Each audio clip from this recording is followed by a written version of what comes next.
Vamos of all Santo ក្រុមបាល់ទាត់បាញ់จากខេត្តប៉ូទុយហ្គាល់ក្លាយជាម្ចាស់ពានរង្វាន់ UEFA Nation League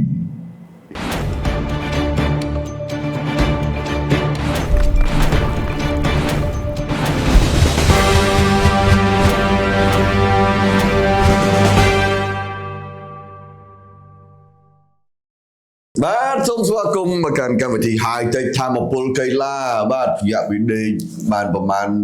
គាត់បានជួខ្លួនខ្លួននេះទៀតហើយបាទដាច់យុគទល់ភ្លឺបាទជាមួយនឹងការប្រកួតដ៏ជក់ចិត្តនៅប្រទេសសង្វាត់អឺរ៉ុបបាទ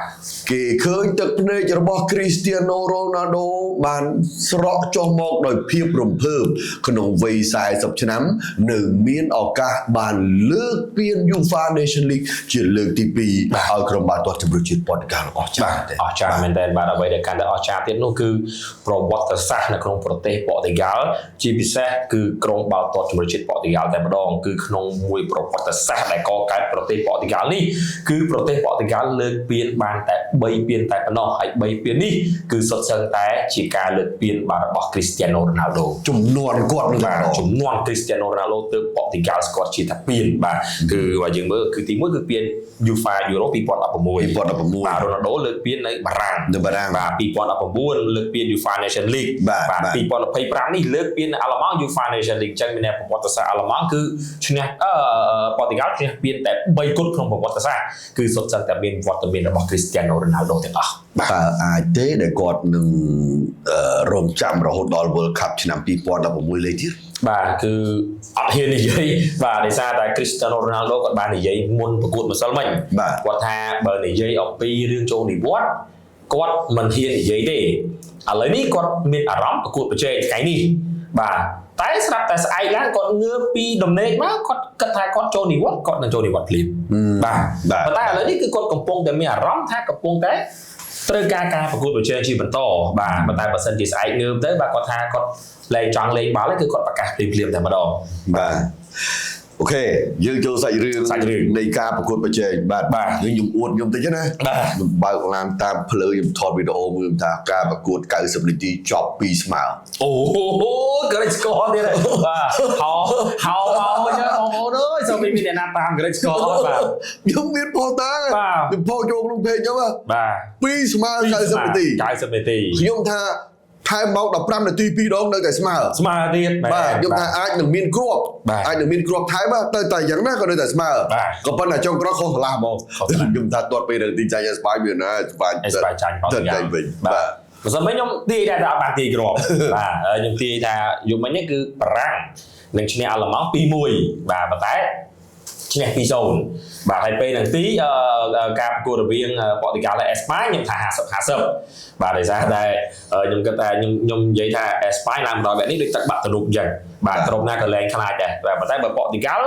មិនងាយឡើងមកដល់វគ្គបាច់ព្រាត់ទេតែនៅពេលដែលពួកគេឡើងមកដល់វគ្គបាច់ព្រាត់គេតែងតែឈ្នះ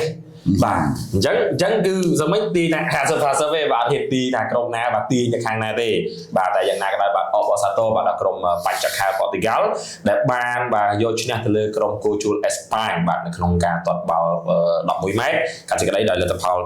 5-3បាទបន្ទាប់ពីអេស្ប៉ាញបាននាំមុខ2ដងបាទអេស្ប៉ាញសុទ្ធម្ដងនេះនិយាយពីកន្លែងសុទ្ធនេះកន្លែងសុទ្ធនេះ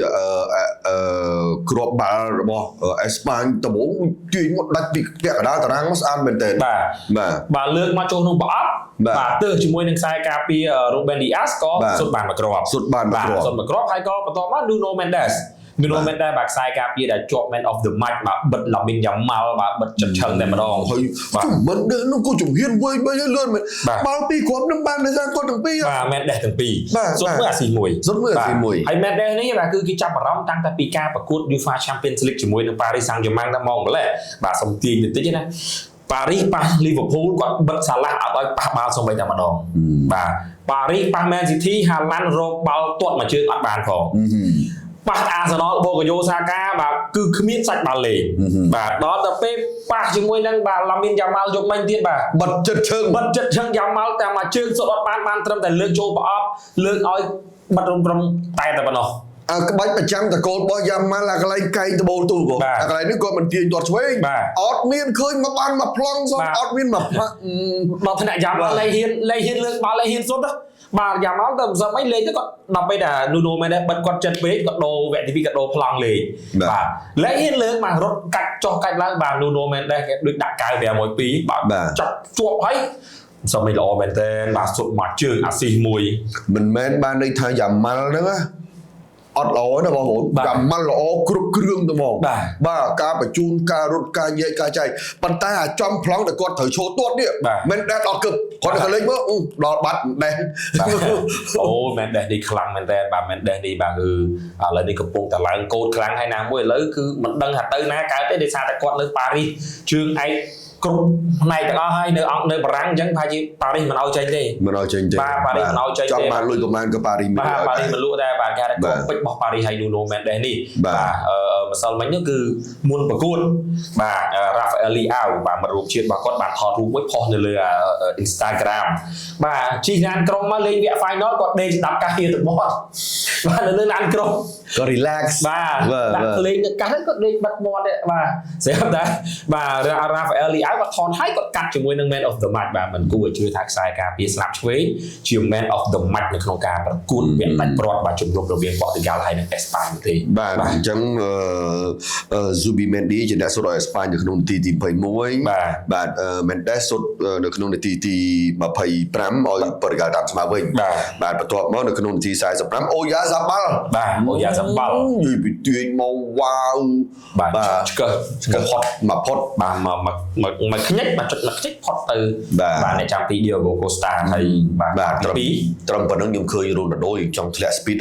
ប៉ុន្តែគាត់ទ្រាំលេងដល់តង់ទី2ជុំទីបំផុតលូកជើងកាត់មុខអីគេកូគូឡេរ៉ាបាទទាត់ផ្លាទៅបាទចូលទីបានសម្រាប់ឲ្យលេងបាទដល់ពេលប៉ែតជាងបាទគ្រូវឹកដូរចេញក៏អស់លីងបាទអញ្ចឹងមានតែកម្រិតដែលរត់ដូរធ្លាប់បង្ហាញគឺចាប់ដើមធ្លាក់ទៅប៉ុន្តែបើយើងនិយាយមែនថាយើងនិយាយនេះមិនលើកជើងរត់ដូរពេលលើកទៀតណាបាទរកឲ្យណាបានកីឡាករវ័យ40ឆ្នាំលេងនៅក្នុងកម្រិតបែបនេះបានជំរឿជាតិគឺស្ទើរតែគ្មានហើយបាទมันអាចមានទេនៅលើពិភពលោកនេះបាទគឺគ្មានទេបាទតែ Ronaldo អាចបង្ហាញឲ្យឃើញថាគេនៅតែជាទូឯករបស់ក្រុមជំរឿជាតិប៉ូទុយហ្គាល់បាទ15នាទី2ដងនៅតែ2ស្មើបាទចូលដល់វគ្គពេលហ្នឹងទី Gonzalo Ramos ដាក់ពុំផ្លុកបាទអេស្ប៉ាញខាង Merino ដាក់ពុំផ្លុកបាទ Vitinha ខាងប៉ូទុយហ្គាល់ដាក់ពុំផ្លុក Alex Bena ដាក់ពុំផ្លុកដែរ Bruno ខាងប៉ូទុយហ្គាល់ដាក់ពុំផ្លុក Isco ដាក់ពុំផ្លុកដែរ Isco បាទកីឡាករម្ដងបាទដល់ពេល Nuno ទៀតបាទ3គ្រាប់បាទ Nuno បាទចំណែក3គ្រាប់នៅក្នុងចំណងគ្រាប់ទាំងអស់ហ្នឹងបាទ Nuno នេះខ្ញុំមើលគាត់ពេលនាទីបាទខ្សែការពារចឹងមែនគឺមកគឺគាត់ទៅទៅចុងនៅកំណត់ដាក់ប៉ាំងភ្លឹបជុំឆ្វេងចឹងមកហើយទៅលោតទៅវិញបាទអត់មានថាឲ្យដូចអេឡង់ style ដូច Bruno ដូចខាងអេណាជើងគាត់គឺមើលកណ្ដោភ្នែកគាត់ដាក់ទៅជុំភ្លឹបគាត់តែយ៉ាយជាហៀងបាល់តែបន្តិចបាទទៅពុំភ្លុកបាទ Nuno ដាក់ពុំភ្លុក Alvaro Morata បាទមុខគាត់ដូចអត់ហុងស៊ុយមកយំមិញបាទ Morata អតីតខ្សែប្រយុទ្ធនៅ Real Madrid គាត់ទួតមើលទៅមានញោចចកេះញោចអីគាត់ក៏លេងទៅនឹងគាត់ទួតទៅនឹងបាទគាត់ទាត់ទៅនឹងយកបាទអាចថារឿងពេលនាទីនេះខ្ញុំគិតថាជារឿងចិត្តសាស្ត្រមួយរបស់អ្នកចាំទីអ្វីដែលខ្ញុំចាប់អារម្មណ៍គឺអ្នកចាំទីរបស់ប៉ូទុយហ្គាល់គាត់លោតខាងស្ដាំទាំងអស់គាត់អត់លោតឆ្វេងបាទហើយខាងកីឡាកររបស់អេស្ប៉ាញទាត់ឆ្វេងទាំងអស់បាទដល់ Morata ហ្នឹងបាទទាត់ស្ដាំមួយ Isco ដល់ Morata ក៏ចង់ទាត់ចឹងដែរបាទគាត់ទៅចូលដៃរបស់ Costa បាទអូយដល់ហើយអូខេបាទចុងក្រោយរៀបរយត្រឹមមួយគ្រាប់របស់ Ruben Neves បាទជួយឲ្យប៉ូទុយហ្គាល់បាទលើកពីនេះតែម្ដងបាទអញ្ចឹងគឺម្សិលមិញនេះបងប្អូនបានឃើញទេបាទក្រុមជំរឿជាតិប៉ូទុយហ្គាល់បានក្លាយទៅជាម្ចាស់ជើងឯក UEFA Nation League បាទចំនួន2ដងបាទដែលច្រើនជាងគេនៅក្នុងការបង្កើតពាននេះមកគឺនៅឆ្នាំ2019ការបង្កើតពាននេះលើកដំបូងបាទគឺនៅប្រទេសប៉ូទុយហ្គាល់បាទគឺប៉ូទុយហ្គាល់បានយកឈ្នះទៅលើហូឡង់បាទឈ្នះហូឡង់នៅក្នុងឆ្នាំ2019ហើយ2021បាទគឺក្រុមជំរឿជាតិបារាំងជាអ្នកឈ្នះអេស្ប៉ាញបាទនៅវគ្គដាច់ព្រាត់ហើយ2023ក្រុមជំរឿជាតិអេស្ប៉ាញក៏ក្លាយទៅជា ម្ចាស់ជើងឯក2025ក្រុមជម្រើសជាតិបាទប៉ូទុយហ្គាល់បាទគឺជាអ្នកដែលឈ្នះបាទពានរង្វាន់ UEFA Nation League ជាលើកទី2បាទតាមពិតទៅបើយកមិញនេះគឺអេស្ប៉ាញឈ្នះអេស្ប៉ាញគេហៅថាគ្រប់គ្រងរាជការបាល់ទាត់នៅអឺរ៉ុបទៀតហើយបាទ Nation 2023 Euro 2024 Olympic 2024ហើយជាមួយនឹងការឈ្នះពាន UEFA Euro Nation ឆ្នាំ2025តែម្ដងប៉ុន្តែมันអាចមានឱកាសឈ្នះទេអញ្ចឹងគឺប៉ូទុយហ្គាល់ជាអ្នកបាទឈ្នះពានរង្វាន់ UEFA Nation League នេះវិញបាទមិនអាចមិនទៅសើបានទេសម្រាប់អេស្ប៉ាញដែលឡើងមកដល់វគ្គប្រាច់ព្រាត់3ជំនាន់ជាប់គ្នាបាទគាត់ថាចាញ់ទីរកអ្នកម្ដងបាទពីឈ្នះម្ដងបាទគឺពិតជាបាទជាក្រុមមួយដ៏ខ្លាំងបាទហើយនឹងស្រាប់ហើយបាទឡូមីនយ៉ាម៉ាល់វ័យទៅដល់17 ឆ្នាំបាទគាត់លេងបាននៅក្នុងកម្រិតបែបនេះបាទគឺតាំងតែពីគាត់បង្ហាញខ្លួនឲ្យក្រុមឈុតថប់អេស្ប៉ាញមកបាទចាប់តាំងពីវគ្គ knock out stage គឺគាត់តែងតែស៊ុតឬក៏អាស៊ីសនេះគឺជាលើកទី1បាទម្សិលមិញនេះគឺជាលើកទី1ក្នុងអាជីពរបស់គាត់តែម្ដងដែលគាត់មិនអាចបានឬក៏អាស៊ីសបានបាទអញ្ចឹងគឺជារឿងមួយដែលគេហៅថាបាទហើយយើងម្សិលមិញនេះគឺខ្ញុំគិតថាលោករ៉ូបាតូម៉ាទីណេសគ្រូបង្វឹករបស់ប៉ូទុយហ្គាល់ប្រាប់នូណូមែនដែរហ្មងចាប់កុកឲ្យជាប់បាច់ធ្វើអីទេបាទប៉ុន្តែនូណូទៅសាហាវទៀតមិនត្រឹមតែចាប់ទេក៏សុទ្ធឲ្យអាស៊ីសទៀតបាទខ្លាំងត្រង់ហ្នឹងទៅមកនូណូមែននេះបាទសាហាវមកយើងវិញផឹកទឹកអស់4ដងផឹកទឹកឲ្យតិចអស់4ដងបាទខ្ញុំអស់2ទឹកដបតូច2ខ្ញុំមិនបាទផឹកអស់2បួវិញមើល2គូបាទនិយាយបដាលជាប់មកដល់ផ្ទះមើលបាល់ទាត់មើលប្រាំងប៉ាល់បងមើលប្រាំងប៉ាល់បងជាប់ដេកមានដេកនោះណាសាប់សល់ងើបមើលបាទដល់មកមើលនៅអេស្ប៉ាញជាមួយនឹងប៉ូទុយហ្គាល់ទៀតបាទខ្ញុំម្សិលមិញពេលអធិប្បាយប្រាំងជាមួយអាល្លឺម៉ង់អស់ម្ដងបាទអស់ម្ដងតំណរៀបចំខ្លួនហើយដល់ពីណប់45-71គេចាញ់ឡាញអាប់មកបាត់បាទទុកចិត្តអត់ជាប់ដល់ភ្លឺយើងមិនបាទអញ្ចឹងតែមិនអីទេយើងមានទឹកពិសាយតិចបាទដើម្បីសុខភាពបាទជួយបាទសុខភាពរបស់យើងបាទជាដាច់យុគតិចមែនបាទហ្នឹងជីវិតអ្នកសាហាកីឡាគឺមានតែហ្នឹងទេបាទគឺមានន័យថាវាដាច់យុគហ្នឹងទេបាទជាតិទឹកជាតិរ៉ែដែលផ្ដល់ជូនឲ្យធម៌ពលនៅក្នុងរាងកាយរបស់យើងគឺមានអារម្មណ៍ស្វាហាប់ឡើងវិញបាទអូខេអញ្ចឹងគឺបារាំងឈ្នះអាល្លឺម៉ង់បាទលេខទីខុសបាទលេខ3ខ្ញុំថាអាល្លឺម៉ង់ឈ្នះបារាំងបាទ 3-1 ខ្ញុំថាឈ្នះអញ្ចឹងបាទមាន3-1ណា2-0បាទតាមពិតទៅខ្ញុំមើលសាច់បាល់អាល្លឺម៉ង់លេងម្សិលមិញយើងនិយាយលេខ3តិចបាទគឺបើកឆាកបារាំងអានេះខ្ញុំមើលឃើញបារាំងបើកឲ្យអាល្លឺម៉ង់លេងហ្មងបើកឲ្យអាល្លឺម៉ង់លេងមែនស្រោចដូចទឹកភ្លៀងអញ្ចឹងបាទបើកឲ្យអាល្លឺម៉ង់លេងប៉ុន្តែអាល្លឺម៉ង់គាត់ខ្វះតែមួយគ្រឿងគាត់គឺអត់មានអ្នកសុទ្ធការពារបំរើមានអស់ហើយអត់មានអ្នកសុទ្ធម្សិលមិញគាត់តែសុទ្ធ3-4ជើងបើកឆាក5នាទីដំបូងហើយអាក្បាច់ហ្នឹងក្បាច់បារាំងលេងជាមួយអេស្ប៉ាញគាត់បើកឲ្យអេស្ប៉ាញលេងប៉ុន្តែអេស្ប៉ាញគាត់សុទ្ធចូលបាទអញ្ចឹងបារាំងរមូត4គ្រាប់តើតែបារាំងបាទអេស្ប៉ាញដាក់បាន5បានគាត់ពឺតយក4វិញអេស្ប៉ាញចង់ភ័យបាទបារាំងគាត់បើកជ្រុលបាទតែម្សិលមិញនេះគឺគាត់លេងជាមួយអាល្លឺម៉ង់គាត់លេងអញ្ចឹងគាត់បោះអាល្លឺម៉ង់សុទ្ធអាដេយ៉ាមីវ៉ាល់តាមែនបាទហ្វុលគូបាទសុទ្ធអត់បែកបារាំងបាទហើយក៏សុទ្ធសោះវិញគឺសុទ្ធអត់ចំថាកលៈដែលត្រូវចូលគឺសុទ្ធរហូតអ្នកចាំទីបាទអញ្ចឹងបានគាត់3គ្រាប់ដំបូងអត់បានបារាំងចាប់ដើមលេងវិញបាទបើកឲ្យអាល្លឺម៉ង់លេងគាត់ចាប់ដើមលេងតាមអាចង្វាក់គាត់ថើនមួយបាទឆ្មក់មួយបាទស្រាប់តែពេលអាចុងម៉ោងគាត់លេងមែនតើអស់ប៉ាប់បើមកបីសុទ្ធផ្លុកចូលបាត់បាទចូលបាត់មួយគ្រាប់ដល់តង់ទី2បើកឲ្យអាល្លឺម៉ង់លេងទៀតលេងបើកឲ្យអាល្លឺម៉ង់រហូតតតែអាល្លឺម៉ង់អស់កុកលេងហ្មងអាល្លឺម៉ង់អស់កុកលេងមិនដឹងតែលើកចូលក្នុងក្រោះឆ្វេងស្ដាំអស់កុកលេងអត់ប្រយុទ្ធបាទព្រួយ Falker ចប់មិនសើមិញបាទទៅអត់រួចមួយខ្សែការពារបារាំងដូចកូនក្មេងលេងមួយមនុស្សចាស់អញ្ចឹងបាទទៅណាក៏អត់រួចស្រាប់តែបារាំងវាយបក Master តែខ្ញុំមើលឃើញថាបារាំងលេងអត់ចង់ស៊ីហ្មងសិនមិញបាទដាច់4-5នាក់4បារាំងលេងអត់ចង់ស៊ីហ្មងបាទគ្រាប់ចុងក្រោយវាដាច់ពេកបាទដល់ពេលអាគ្រាប់ចុងក្រោយទៅវាមិនដឹងថាធ្វើយ៉ាងម៉េចសុទ្ធមិនចូលវាមិនកើតបាទអញ្ចឹងកាត់មកអូលីសេទាត់ទៅចូលបដ ாய் ទៅបាទចប់បាទនេះខ្ញុំមើលឃើញសិនគឺអញ្ចឹងមកបារាំងលេងអត់ចង់ស៊ីអាល្លឺម៉ង់បាទមិនចង់តែមួយហ្នឹងតែសិនមិញដាច់មាត់ខ្លាំងពេកដោយសារកំហុសខ្សែការពារបាទកត់បាទកត់សិនមិញបាទគឺអហ្សឺជាមួយនឹងជនខណ្ឌតាទៅក៏ធ្វើឲ្យបោកបាប៉េអស់ទៅកាត់មកចូលផ្លុកបាទចាប់ទៅនេះជាទំព័រប្រវត្តិសាស្ត្របាទសន្លឹកទី4នៃ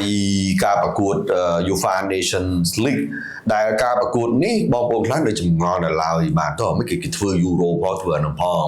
ក៏ប៉ុន្តែសមាគមបាល់ទាត់អឺរ៉ុបហ្នឹងគឺគាត់ចង់ធ្វើឲ្យមានភាពតាក់ទាញចំពោះការប្រកួតនៅអឺរ៉ុបហ្នឹងជាងការប្រកួតបែបមិត្តភាពធម្មតាឡើយបានជាគេចែកចេញក្នុងចំណោម55ប្រទេសនៅក្នុងទ្វីបអឺរ៉ុបហ្នឹងគឺគេចែកចេញដូចថាលំដាប់ណាមានលំដាប់ A B C D អ ចឹងអ្នក D គេប្រកួតចុះឡើងរុញមកដល់ C ចុះឡើងគ្នាមកដល់ B មកដល់ A បានគេចាប់ដើមវាយគ្នាបន្តរហូតមួយឆ្នាំជាងជិត2ឆ្នាំបាទមួយឆ្នាំជាងជិត2ឆ្នាំវាក៏ពីយូរ៉ូ4ឆ្នាំម្ដងជំនួសសល់24លេងមួយខែឲ្យដល់គ្នាចាញ់មកបាទតាមពិតទៅបាទសមាគមអឺរ៉ុបហ្នឹងគឺគាត់មើលឃើញថាដោយសារតែមួយរយៈចុងក្រោយនេះកីឡាករដែលលេងនៅក្លឹបធំបាទគឺគាត់បដិសេធក្លឹបបដិសេធនៅក្នុងការឲ្យកីឡាករលេងនៅក្រុមជម្រើសជាតិហើយក្លឹបនោះគាត់បដិសេធគាត់មានហេតុផលរបស់គាត់គឺនៅពេលដែលកីឡាករទៅលេងក្រុមជម្រើសជាតិមកវិញគឺរបួសបាទអញ្ចឹងប៉ះពាល់ដល់លទ្ធផលរបស់ក្លឹបបាទអញ្ចឹងទើបកីឡាករខ្លះយើងឃើញបាទទៅជំរឿជាតិហាត់បានមួយសប្តាហ៍ឈឺកលៀនសរសៃពួរបាទកែងជើងតែមកក្លឹបវិញបាន3ថ្ងៃជាលេងនៅក្លឹបបាទអញ្ចឹងមកជាហេតុធ្វើឲ្យលោក Alexander Severin បាទគាត់ជាប្រធានស្ថាប័ន FIFA គាត់មើលឃើញថាចំណុចនេះគឺជាចំណុចមួយដែលដោះស្រាយមិនមែនសង្កត់ក្លឹបទេបាទគាត់រកដំណោះស្រាយឲ្យក្លឹបអញ្ចឹងគឺបង្កើតពាន UEFA Nation League នេះមកដើម្បីឲ្យប្រទេសគាត់មានអារម្មណ៍ថាពាននេះមានតម្លៃបាទការប្រកួតពានដែលមានតម្លៃនៅអឺរ៉ុបបាទអញ្ចឹងអ្នកដែលឈ្នះបាទលំដាប់ដូចលោកណាថាជំរាបអញ្ចឹងបាទ D ឡើងមក C ឡើងមក B ឡើងមក A ហើយក៏មានអ្នកធ្លាក់ពី A ទៅ B មក C មក D ដែរបាទដូចអង់គ្លេសធ្លាក់មក B បាទអង់គ្លេសធ្លាក់មក B បាទដោយសារតែចាញ់វគ្គជម្រុះបាទតែ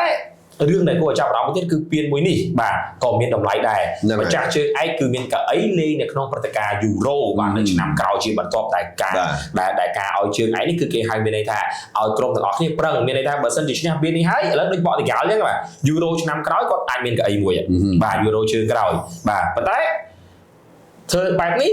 មិនមែនថាបានឲ្យប្រឡែងដៃប៉ុន្តែតោះតែធ្វើអញ្ចឹងបានក្លឹបបានប្រទេសគឺគាត់ខំប្រឹងបាទខំប្រឹងទៅដើមមកបន្ថែមពានអត់ន័យគឺគ្មានប្រទេសណាចង់បានទេដោយសារតែវាអត់សូវមានតម្លៃអញ្ចឹងគឺ UEFA គាត់រិះរកវិធីដើម្បីរៀបចំការប្រកួតដើម្បីឲ្យមើលទៅកាន់តែតាក់ទាញជាងមុនបាទនេះជារឿងរ៉ាវនៅក្នុងការប្រកួតបាល់ទាត់ Nation League នៅក្នុងទ្វីបអឺរ៉ុបយើងនឹងបានតាមដានរឿងរ៉ាវនៃបាល់ទាត់ដែលជាព្រឹត្តិការណ៍គួរឲ្យចាប់អារម្មណ៍បន្តទៅទៀតនៅក្នុងព្រឹត្តិការណ៍មួយដែលយើងហៅថា FIFA Club World Cup ព្រោះពេលនោះយើងបានតាមដានរមៀយើងទៀតហើយដូចជានៅក្នុងខែណាទេឆ្នាំនេះបាទចាប់ពីខែនេះទៅតទៅចាប់ពីខែនេះតទៅខែនេះតទៅហើយពានមួយនេះគឺគេនឹងធ្វើឡើង4ឆ្នាំម្ដងបាទគេលែងធ្វើរៀងរាល់ឆ្នាំដោយការជំនាន់មុនហើយជាងឯងតាម feedback គ្នាគឺអត់ទេគឺអានេះតែគឺអាចថាជាពានមួយដែលគេគិតពីចំណូលខាងជាងមុនទៀតបាទក្រុមច្រើនតាមប្រទេសប្រកួតប្រជែងហើយមានតម្លៃជាងមុនដោយសារតែនៅពេលដែលក្រុមណាដែលខ្លាចទៅជាជើងឯងនឹងមានអាស្លាក FIFA World Cup នេះគឺ4ឆ្នាំពាក់នៅលើអាវ4ឆ្នាំតែម្ដងបាទមានការប្រកួតប្រជែងមាន Real Madrid Al-Hilal មានខាងក្រុមជប៉ុននេះបាទ Inter Miami មានអីច្រើនណាបាទប្រកួតគេចែកនេះច្រើនណាបាទអូខេបាទយើងស្លេះបាទតត្រឹមប៉ុណ្ណេះបងប្អូនបាទថ្ងៃនេះថ្ងៃទី9បាទទី9ថ្ងៃនេះទី9ខែមិថុនាអញ្ចឹងបាំងតែ2ថ្ងៃទៀតទេកម្មវិធីប្រកួតអារាមគុណខ្មែរមកដល់ហើយគឺធ្វើឡើងនៅវត្តអង្គរកាបាទនៅសង្កាត់អម៉ាល់ស្រុកនឹងខេត្តបាត់ដំបងដែលការប្រកួតនេះគឺដូចតែបានជម្រាបជូនហោហែមករឿយៗអញ្ចឹងបាទម្ចាស់ពានរង្វាន់តាមវត្តអារាមចំនួន4នឹងមកជួបគ្នាដើម្បីប្រយុទ្ធគ្នាប្រកួតគ្នាដើម្បីដណ្ដើមខ្សែក្រវ៉ាត់លោកគ្រូតាមអាសារីអញ្ចឹងតាមលំដាប់លំដោយបាទតាមលំដាប់លំដោយខ្ញុំសូមជម្រាបជូនជាផ្លូវការតែម្ដងចំពោះសមត្ថភាពនៃការប្រកួតប្រជែងនេះបាទម្ចាស់ពានចំនួន4បាទគឺទី1កីឡាកររិទ្ធីវិរៈបាទដែលជាម្ចាស់ពាននៅវត្តរកាស្រុកថ្មគោលខេត្តបាត់ដំបងម្ចាស់ពានទី2គឺមិត្តស៊ីណានបាទដែលឈ្នះពាននេះនៅវត្តអូជុំស្រុកសពើលូនខេត្តបាត់ដំបងម្ចាស់ពានទី3គឺមាសសវណ្ណសាដែលឈ្នះពាននេះនៅវត្តស្លខ្លាញ់បាទស្រុកបវលខេត្តបាត់ដំបងនិងម្ចាស់ពានទី4គឺ P David ដែលឈ្នះនៅវត្តអលង្កោបាទស្រុកមូរិស័យខេត្តបាត់ដំបងអ្នកទាំង4នឹងចាប់ឆ្នោតនៅរាត្រីនៅល្ងាចបាទថ្ងៃទី11ចាប់ឆ្នោតអ្នកណាជួបអ្នកណាដើម្បីប្រកួតគ្នាបន្ទាប់មកយកអ្នកឈ្នះប៉ះឈ្នះដណ្ដើមខ្សែក្រវ៉ាត់លោកគ្រូតាម៉ាសារីបាទនេះជាផ្លូវការសម្រាប់ឯកភាពចំណែកឯគូអូមរឹតតែគូឲ្យចាប់អារម្មណ៍ទៀតបាទគឺមានរិទ្ធីគីងកុងបាទបងប្អូនបានឃើញហើយគីងកុងដែលទើបតែឈ្នះខ្សែក្រវ៉ាត់ពីថៃផងពីជប៉ុនផងបាទគាត់នឹងមកប្រកួតនៅវត្តកាដែរថ្ងៃ11ហ្នឹងរិទ្ធីគីងកុងប៉ះសិស្សឆ្នើមម្នាក់របស់លោកគ្រូសាន់សាវយ៉ាន់ដែលមានឈ្មោះថាសាន់ ធីម៉ាត់ អូបាទ បាទសន្តិម៉ាត់ក្រុមការងារបានសម្ភាសគីងកុងប្រមាត់ដែរថាគីងកុងមានអីផ្ដាំផ្ញើទៅធីម៉ាត់ទេគីងកុងគាត់និយាយ